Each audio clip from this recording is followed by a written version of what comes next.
Our main speaker here today was born in Terenure, Barbara DeBruin.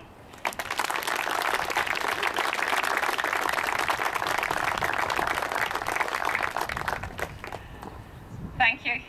And it's with an immense sense of pride that I, on behalf of Sinn Féin, address today's 1916 Easter Rising commemoration here in San Francisco, a city with a strong connection to the struggle for Irish freedom, justice and peace. And today that we also remember the 30th anniversary of the 1981 hunger strike. Is honor dúsa bhean seo San Francisco, chun ba páirteach a comarú Iriamach na casca díjeig séideig agus comarú troch blian inné na Stálpachras. Sinn Féin is a party with an Irish Republic as its goal. Here in America, Irish Americans and others with goodwill towards Ireland have successfully raised the issue, and through resolutions on Irish unity have gained declarations and support and help to bring about a united Ireland. Cities and states throughout America and leaders in the labour movement have all declared that Irish unity is achievable, desirable and simply makes sense. You have helped make this once again an international issue. There is no more important time than now to be an Irish Republican or to be involved in Irish Republican politics. There is no more appropriate time for a genuine Irish Republic, a 32-county Irish Republic. Partition, which is 90 years old this year, defended British economic and strategic interests. The legacy of its imposition has been one of division and conflict. In the north of Ireland, the Unionist elite, which favoured the link with Britain, put in place a system of institutionalised discrimination, sectarianism, division and second-class citizenship. And in the south, the idealism of the 1916 proclamation, which we heard read out here this morning, was frittered away. And indeed, even today, while Sinn Féin representatives north and south are trying to grow and increase Irish sovereignty, others put that sovereignty at risk with the disastrous terms recently agreed with the European Central Bank, the Commission and the IMF. Our guiding philosophy is that all of the people who inhabit the island of Ireland have the right to live in a society based upon the guiding principles of Irish freedom, independence, justice and equality. At present, Ireland has a population of about 6 million people, and you here have cities with bigger populations than that. And yet in our small country, we have 2 health systems, 2 education systems, 2 tax systems, 2 social security systems, all on that one small island. Something that nobody can afford and that simply does not make sense, as well as the denial of the right of Irish people as a whole to come together and to decide their future. There has been improvement, of course, as a result of the provisions for cooperation and for harmonisation in the Good Friday Agreement, but much, much more remains to be done. And we look here at the gravestone to Thomas Desmond, dedicated, as we see in the inscription at the bottom, in 1976. And at that time, as people here in San Francisco recognised the rescue of the Fenian prisoners 100 years previously and recognised the importance of the political nature of Irish prisoners, the British government at home was withdrawing that special category status from Irish prisoners, saying that those prisoners from that date onwards would not be treated as political prisoners but as criminals. And the symbol of that would be that they were forced to wear a prison uniform. And that is why, at that time, the young people, young men and young women, after that date, said that they would not wear a prison uniform, because to do so would be to say that the desire for Irish freedom was criminal, that the desire for Irish freedom was not political. And that was something they were not prepared to do. And I think those within the British government that made that change of policy thought that if they labelled these people criminals, that people in Ireland and Irish abroad and those of goodwill towards Ireland would simply forget them and walk away. But exactly the opposite happened. We had growing prison protests within the jail and protests on the streets outside. And indeed, as the prison protests and the protests on the streets grew in size, the ferocity of the response by the British forces was such that not only did we have the casualties within the jails, but we also had many, including children, killed on the streets, some shot in the head with plastic bullets. And on May the 5th, 1981, all eyes throughout the world were drawn towards Ireland, because on that day, after 66 days on hunger strike, Bobby Sands died in a prison hospital in Long Kesh, having been elected to the Westminster Parliament with 30,000 votes. 9 more of his friends would soon follow, despite the pleas of the international community, including many here in America. And we heard earlier the ages of those. These young men were in their 20s. Only one was not in his 20s, and he was 30.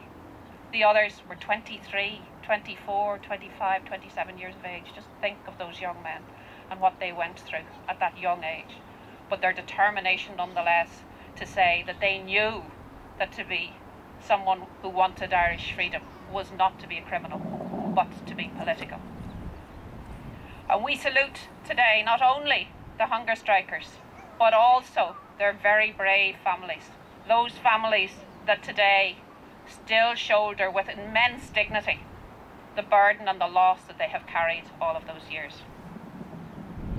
And today we also recall the hugely significant role of the Irish in America.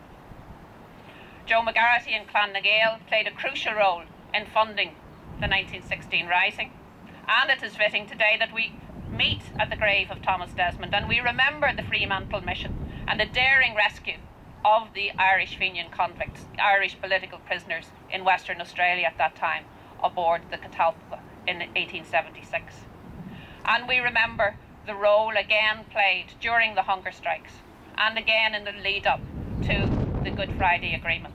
And today's commemoration reflects the continued support here for Irish freedom over numerous generations and the part played by people in America. And indeed, as you will have noticed earlier on as the proclamation was read, the 19th proclamation makes this connection explicit when it talks about Ireland.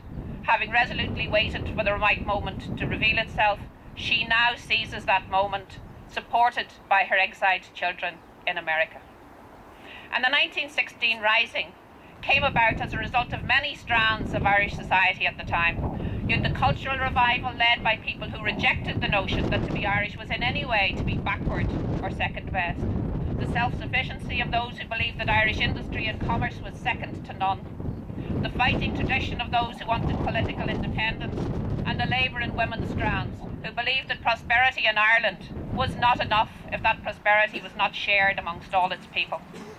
And the best way to celebrate the Easter Rising of 1916 is for all sections of society, regardless of political affiliation, all those who are committed to Irish reunification work together for that worthy and achievable goal. Our objective is a republic that serves the needs of all Irish people. And again, we see that and we take that inspiration in the 1916 Declaration, a proclamation, where the proclamation says the Republic guarantees religious and civil liberty, equal rights and equal opportunities to all its citizens, and declares its resolve to pursue the happiness and prosperity of the whole nation and all its parts, cherishing all of the children of the nation equally. And the proclamation was unique in its time. It was unique in its words. Its inclusion of women in the call to Irish people is one measure of that, because as we remember, this was 1916. Women didn't even have the right to vote at that time. And the Rising itself was unique because it brought together these great strands of the national movement, the labour movement and the women's movement. And it was this that ensured that the following and the ensuing War of Independence had a strength that the British could not totally withstand. And today also we need to build strong alliances in the cause of a united Ireland. And at home, while successive Irish governments wrapped the green flag and the declaration of the goal of unity around them, the rhetoric, unfortunately, has not been translated into action. But we must ensure that we keep up the pressure until it is. Sinn Féin is the only All-Ireland party and the only party that actively works to make unity a reality. But we have to make sure that the words of the 1916 proclamation are realised and that the new Ireland will be for all its people. And that means including Northern Unionists, those who want the link with Britain. They also need to be including in building a new Ireland. For if we build a united Ireland, it must be their Ireland too. And that is a formidable task. But one of the most important outcomes of the initiatives that Republicans have taken in recent years, and these initiatives have been difficult, is that these initiatives have brought the Republican message to an ever-increasing number of areas throughout the 32 counties, where young people are now learning and being inspired and hearing a new message, that Irish Republican vision that was denied to them for so long because many of them didn't have access to being able to hear that message. And more people are being inspired by an exciting political message of social justice at home and abroad, of equality and human rights, of pride in our heritage and openness to the contribution and the value of other cultures. They hear a message that says Irish independence can happen and will happen, and they want to be part of bringing that about. And the Uniting Ireland campaign here in the US has been tremendous,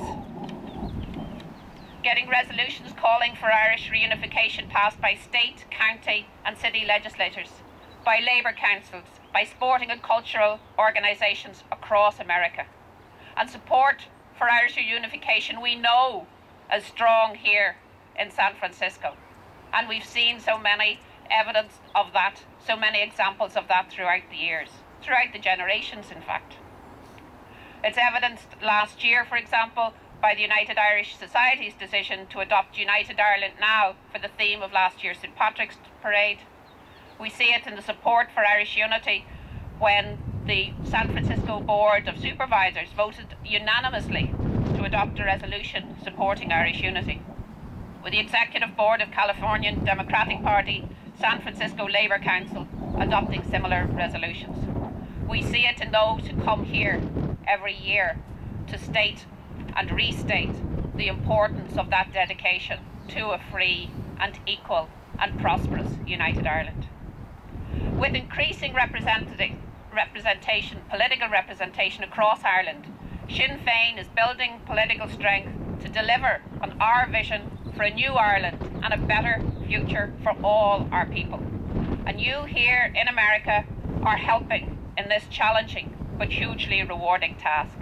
So as we gather here today to remember those from the 1916 Rising, from every generation since, and particularly the hunger strikers and their families on this 30th anniversary of the 1981 hunger strike, I want to thank you personally and on behalf of Sinn Féin for all of the work that all of you have done here.